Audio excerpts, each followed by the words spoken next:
Success Insight shares the stories of the people with passion and drive who make things happen in the world. Here's your host, Howard Fox. Hello, everybody, and welcome back to another episode of the Success Insight podcast. Our guest today is Andrée Martin, our leadership mindset and golf performance coach.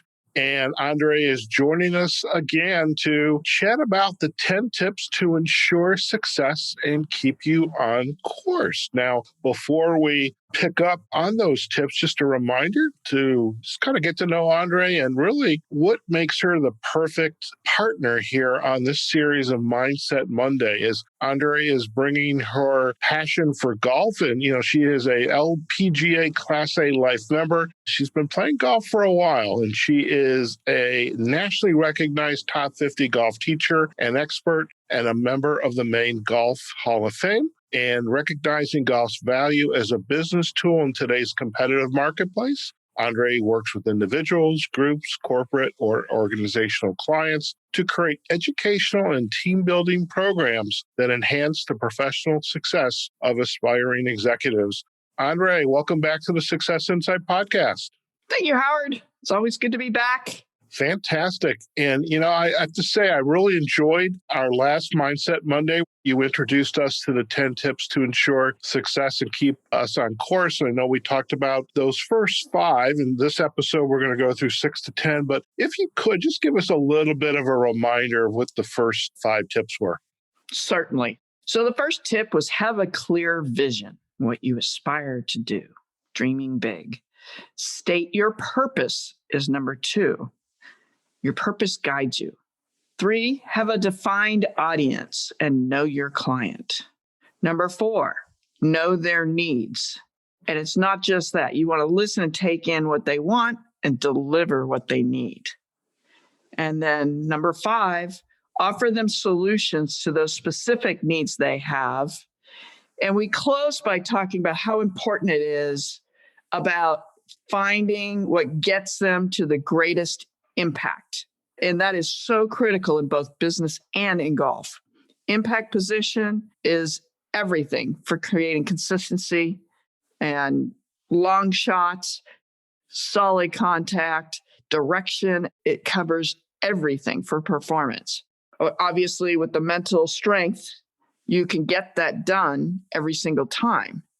And with us following all these 10 tips, keeping you on course, we're going to continue with 5 more today. Are y'all ready? We are ready. Let it rip. Fantastic. So number 6 is always a fun one. Now that we know we're making a big impact and we want to, and we know how to deliver it, you want to build a memorable experience. What's a memorable experience? I had one person, how about you increase 20 yards in one lesson? I actually had an exciting one this week. I helped increase 35 yards. Wow. Blast. I love days like that. And sometimes just smaller measures. If you can increase it by 5 yards, that's a good day. So what is a memorable experience given what you're delivering to your customer? It might be, I remember how much she cared when she delivered such and such, right? Or I needed an emergency lesson and gave me the tools to stay focused. I might have added a little NLP in there to really help them dial in and stay focused in the mindset and get rid of all the fears. We tackled the fears a few weeks ago, but sometimes those come in, so we knock them back out of there. And so how do you make it so memorable that they want to come back or they go home and they say, honey, I just had the best time ever. And I got a lot done. And I performed my very best. That's a memorable experience. Now, I'm also, throughout this conversation and talking about a memorable experience, I've been sharing some of the pathways for them to follow, right? Yeah. And you do need, whether it's business or golf, it doesn't matter, any sport. You got to have a practice plan. It's got to be a purposeful practice. I'm huge on that. And a strategy for the course. Jack Nicklaus never played. He'd always say this. He never played or created a shot in practice that he didn't intend to hit in a tournament. Tom Brady says the same thing. You got to Play hard in practice so the coaches notice and they want to put you in the game. And if you're not playing hard and preparing to be your very best and being your best in practice, how can you be your best out there in the field, in the event, when you're delivering? And that definitely carries over in business. Most definitely. It's interesting. I was working with a client today, and their goal was to move from a phone-based customer service job to another position where maybe they weren't going to be 100% off the phone, but some percentage, 50%, which is not unreasonable. Right. And one of the things we did is it's more than just saying, okay, let's look for the jobs, the opportunities, let's start to go after them. But before we could even start that, we had to give them the layout. Here's the plan. Here's all the tools that are available. And here's the accomplishments, these short-term accomplishments. Like we've got to work on your resume. We have to work on your stories about how you use your skills to succeed. You've got to have all that available to you before you can actually take the step to go out and find the job. And one of those memorable experiences is also networking. Have you talked to anybody about this? Well, I'm shy. I don't know who to talk to. Well, once you give them the tools, say, you need to start to meet people, have conversations.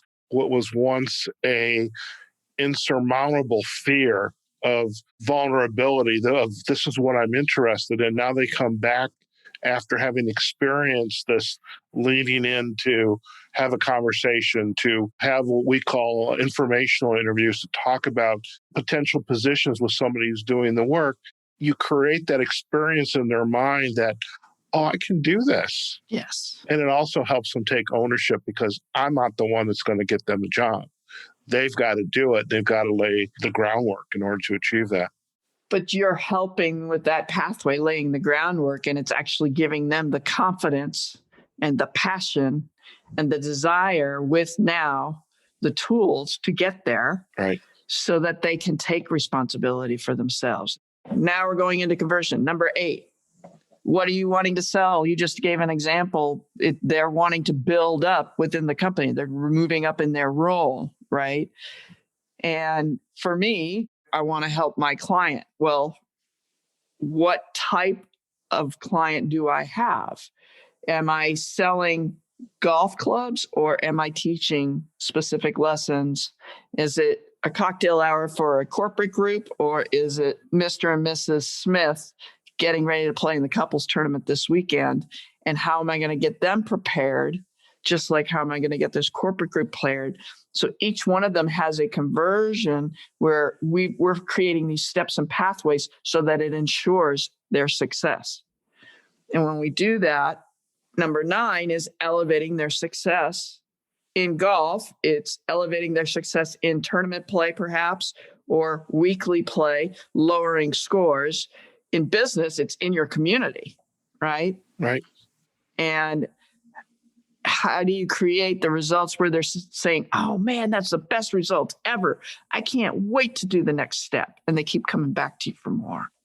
I love that because in business, again, with thinking about some of my clients, once they have this accomplishment of, wow, that wasn't so bad, I can do this, then going to an event or doing some more advanced styles of networking or reaching out to people that they didn't know, but who have some information that might be valuable for them to hear about or learn from. Now they're starting to take ownership, and that's when change starts to happen. It starts to occur, and their success, much like on the golf course, my score improves. I'm having fun. Absolutely. People can see it in me. But then even in business, people start to see, wow, there's something different about you. It's wonderful. Yeah. And when you're confident, you've built that confidence, you've got that passion, you've now got a story to tell, but you're also lighter and looser. And my favorite saying in golf, and this applies to business as well, is looser is longer, right?